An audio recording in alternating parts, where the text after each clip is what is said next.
dugsiyada Al-Irshaad School. Alaikum warahmatullahi wabarakatuh. I hope you're all fine. Welcome back to our 7th online lessons. This is the Irshaad Primary School's online program, and this is our unit 17 or module 17, and the title is Think of Tomorrow. And today we're going to read a passage which is in page 96 up to page 98, and today's date is 29th of April 2020. Okay, now let's start reading the passage. Anab and Hannah were two sisters who lived in Padan. Where did they live? They live in Padan. So these two sisters, Anab and Hannah, they both study in a secondary school. They are very intelligent girls. Their father was very proud of them.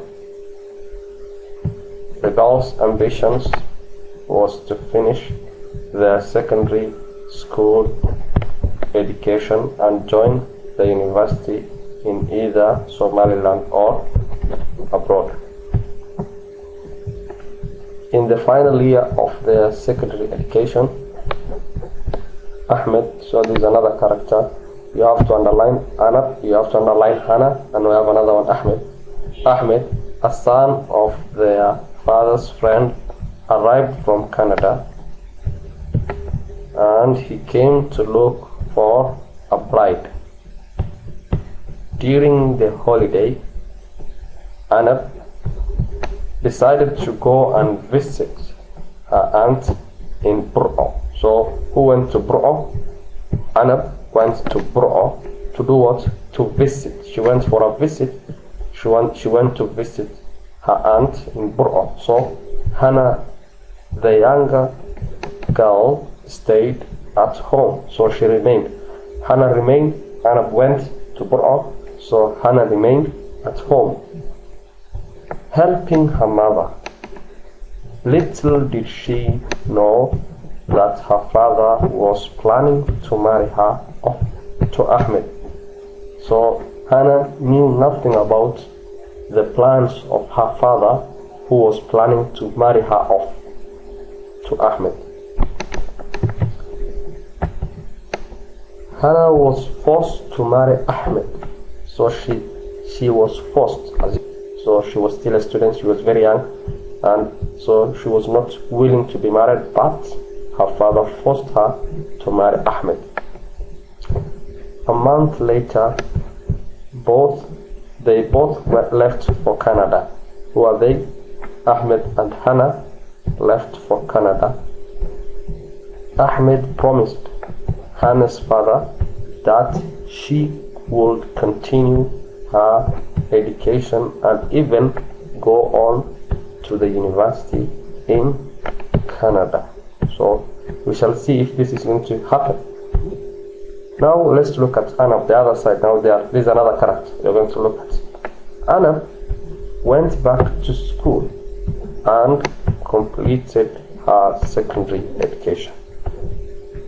When the results were announced, she passed very well and joined the university where she studied and completed with very good grades.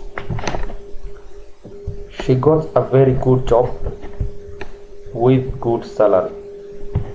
She is planning to get married. When Hannah arrived in Canada, she suffered a cultural shock. She didn't know any of her neighbors. She started feeling homesick. Now you can see these two characters, their living condition is not the same. Now life is very wonderful for Anna, because she went back to school, completed her secondary education, and then she passed very well and she joined the university. She got a very good grade, she got a very good job, and she has a very good salary. With the job has a very good salary. So life on the other side, on the other hand, and her sister Hannah, when she arrived in Canada, she is now suffering a cultural shock. So she doesn't know anybody, her neighbors. She's starting feeling homesick. And those are not the only things which are happening to her. We shall see. Her husband mistreated her. This is Hannah. Her husband Ahmed mistreated her when she became very ill. As you can see, these are the ways he mistreated her. When she became ill, he refused to take her to hospital. She became pregnant, and 9 months later she delivered a baby girl and called her Bilan. This is another person. We have Hannah, we have Ahmed, we have Bilan. So you have to underline. So Bilan is Hannah's daughter. Hannah wanted to continue her studies, but she didn't know what to do with the baby. There was no one to help her look after the baby, that is Bilan. She also didn't have a job because she didn't have any qualification or certificates. You have to look at these words which I've written in red. These are the vocabularies in the passage, and we shall see their meaning. 2 years later, she gave birth to another girl called Naima. So this is another person, another character.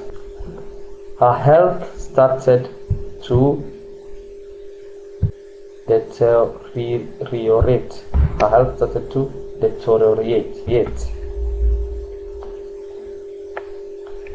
Hannah did not have any direct contact with her parents for a long time because her husband wouldn't allow her to. Her husband was planning to marry again. So Ahmed is planning to marry again. One day her sister, who was missing her very much, managed to contact her through a neighbor's email address. Now this is Anna.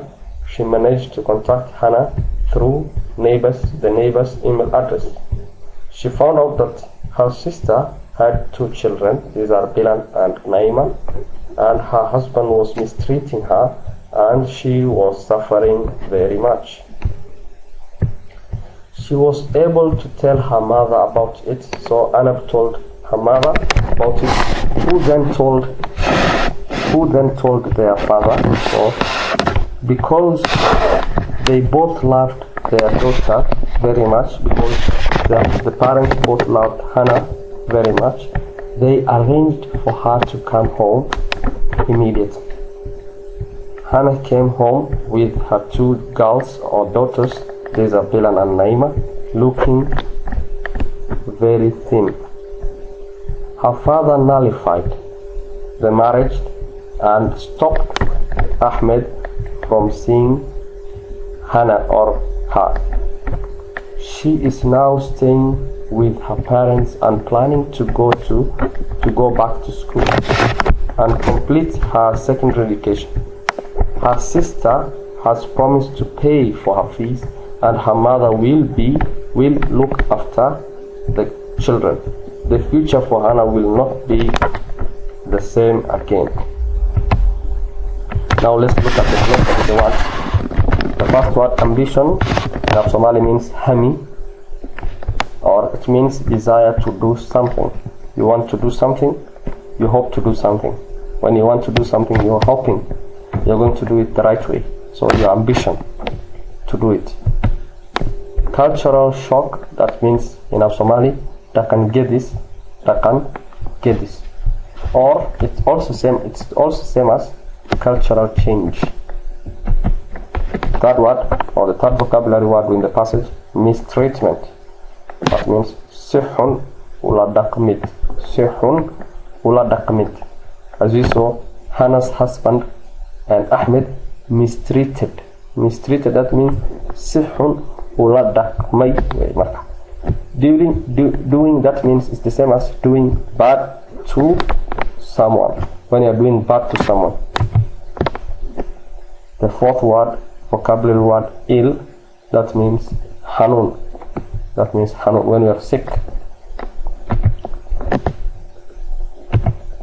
Qualification means shahada, hado.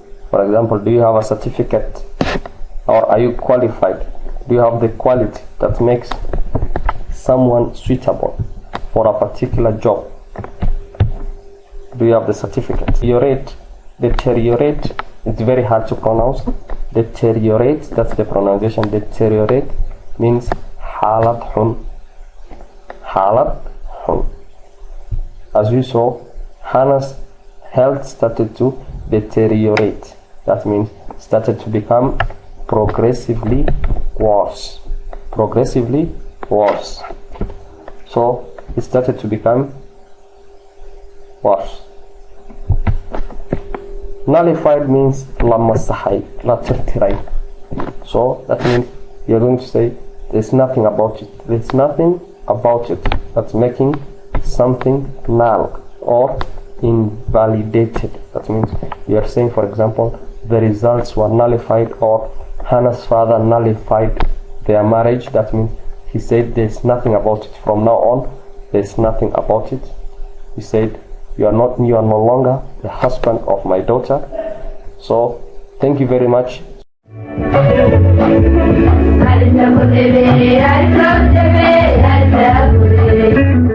dugsiyada al irshaad school